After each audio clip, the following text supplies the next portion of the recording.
जी दोस्तों, अगर आपने आज की हमारी स्टोरी मिस की है तो समझ लें सब कुछ आपने मिस किया है। जी अस्सलाम वालेकुम दोस्तों, क्या हाल चाल है? ठीक है, उम्मीद करते हैं आप सब खैरियत से होंगे। मेरा नाम हनान आप सब जानते ही हैं। मैं आपके लिए बनाता हूँ हॉरर स्टोरीज, कहानियाँ। तो आज की जो हमारी कहानी है वो एक इंटरेस्टिंग और बहुत ही मजेदार होने वाली है। तो बिना टाइम वेस्ट किए हम अपनी चलते हैं स्टोरी की तरफ। तो उससे पहले आप चैनल को लाइक कर लें, सब्सक्राइब कर लें और वीडियो को मुकम्मल वॉच करना और बेल आइकॉन को प्रेस करना मत भूलना। ईद उल अजहा से सिर्फ एक दिन पहले की बात है। एक लड़का और उसके अब्बू और मामू इस्लामाबाद से एक बड़ा सफेद कुर्बानी का बकरा खरीद कर लाहौर वापस आ रहे थे।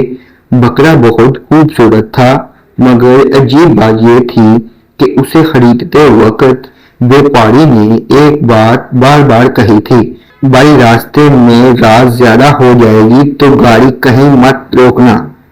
अब्बू हंस दिए, इतना भी क्या डरना। रात के तकरीबन 11 बज रहे थे। मोटरवे काफी हद तक खाली हो चुकी थी, सिर्फ दूर दूर गाड़ियों की लाइट्स नजर आ रही थी। लड़का आधा सोया हुआ था, मामू मोबाइल चला रहे थे और बकरा पीछे बंधा हुआ खामोश खड़ा था। मगर अचानक बकरा बेचैन होने लगा। वो बार बार रस्सी खींच रहा था, ऐसी आवाजें निकाल रहा था जैसे किसी चीज से डर गया हो।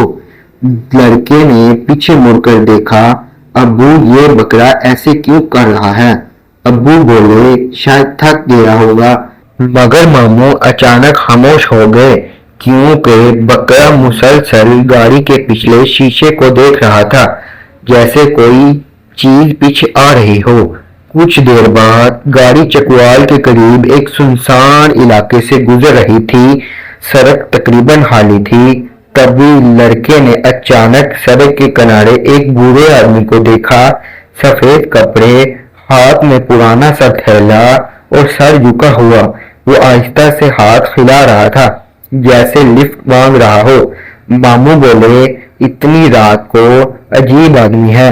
अब्बू ने गाड़ी आहिस्ता की, बूढ़ा करीब आया और धीमी आवाज में बोला, बेटा लाहौर तक छोड़ दो, बहुत देर से खड़ा हूँ।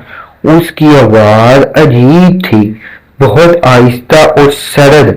लड़के को अजीब सा डर लगा, मगर अब्बू ने रहम खाकर दरवाजा खोल दिया। जैसे ही वो बूढ़ा आदमी गाड़ी में बैठा, बकरा पागलों की तरह चीखने लगा, इतना जोर से कि सब घबरा गए। वो रस्सी तोड़ने की कोशिश कर रहा था, बार बार एक ही तरफ देख रहा था, उसी बूढ़े आदमी की तरफ। बूढ़ा बस खामोशी से बैठा रहा, सर झुकाए, चेहरा आधा अंधेरे में था। फिर अचानक उसने धीमी आवाज में पूछा, ये कुर्बानी का जानवर है? अब्बू बोले, जी। वो हल्का सा हंसा, ऐसी हंसी जो आम इंसान जैसी नहीं लग रही थी। वो फिर आहिस्ता से बोला, हर कुर्बानी कबूल नहीं होती।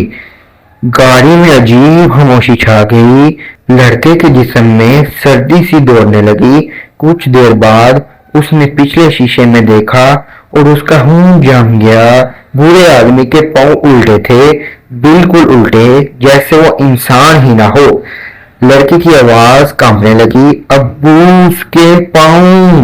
अब्बू ने फौरन ब्रेक लगाई, गाड़ी एक झटके से रुकी। सब ने पीछे देखा, मगर सीट खाली थी, दरवाजा बंद था, गाड़ी रुकी भी नहीं थी। फिर वो आदमी गया कहाँ?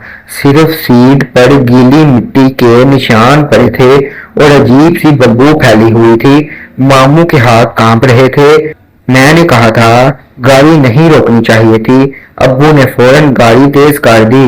पूरा रास्ता किसी ने बात नहीं की, मगर बकरा अब भी मुसलसल पीछे देख रहा था, जैसे कोई अब भी गाड़ी के पीछे चल रहा हो। लाहौर पहुंचकर सब ने सुख का सांस लिया। अगली सुबह कुर्बानी की तैयारी हो रही थी कि अचानक मामू खामोश हो गए। उनकी आंखों में आंसू आ गए। वो बोले, एक बात मैंने तुम सब से छुपाई। सब हैरान रह गए। मामू ने सर झुका लिया, ये बकरा हमने एक गरीब आदमी से सस्ता लेने के लिए जबरदस्ती सौदा किया था। वो बहुत मिन्नतें करता रहा कि ईद के बाद ले जाना, मगर हम नहीं माने। घर में खामोशी छा गई। लड़का अब्बू ने फौरन कहा, अगर किसी का हक मारकर कुर्बानी करनी है तो ऐसी कुर्बानी नहीं चाहिए। वो उसी वक्त उस गरीब आदमी के घर गए, उससे माफी मांगी, पैसे वापस किए और मदद भी की। उसी रात लड़के ने ख्वाब देखा, वही बुरा आदमी सफेद कपड़ों में, मगर इस बार उसके चेहरे पर अजीब सुकून था। वो आहिस्ता से बोला, अब कुर्बानी कबूल हो गई, और फिर वो दिन में गायब हो गया।